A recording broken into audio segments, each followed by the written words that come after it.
እይታ መቼም ማግለል አንችልም። ከአላህ ሱብሓነሁ ወተዓላ እይታ መቼም ማግለል አንችልም። አላሁ ዐዘ ወጀለ የራኒ ሁሌም ውስጣችን ላይ ሊኖር የሚገባ ባንዲራ፣ ሁሌም ይዘነው ልንጓዝ የሚገባ ሺዓራችን ምን መሆን አለበት?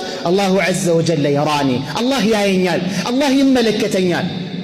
ጨለማ ቢሆን አላህ ያየኛል፣ ብቻዬን ብሆን አላህ ያየኛል፣ ተራራ ብወጣ አላህ ያየኛል፣ ጉድጓድ ውስጥ ብገባ አላህ ያየኛል። በየትኛውም ቦታ ላይ አላህ ስለሚያየኝ ከአላህ እይታ ማግለል ስላልቻልኩኝ ያለ ማንም እይታ ማረድ ስላልቻልኩኝ ይዣት መጣሁኝ ብሎ አላቸው።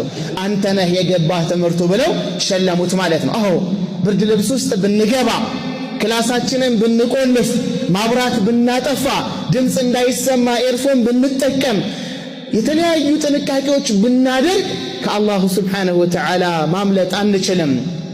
ኢዛ ኸለውተ ቢሪበትን في ظلمة والنفس داعية إلى عصياني فاستحي من نظر الإله وقل لها إن الذي خلق الظلام يراني.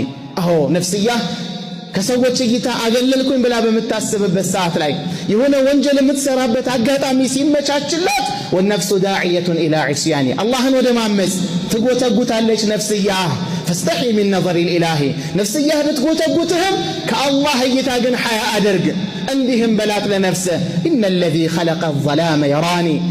بجلما ማንም ባያየኝኮም ጨለማን የፈጠረ ጌታ አላህ ያየኛል፣ ከሱ እይታ ሐያ አደርጋለሁ ብለህ ነፍስያህን በዚህ ልክ ገስጻት ይለናል። ባረከ አላህ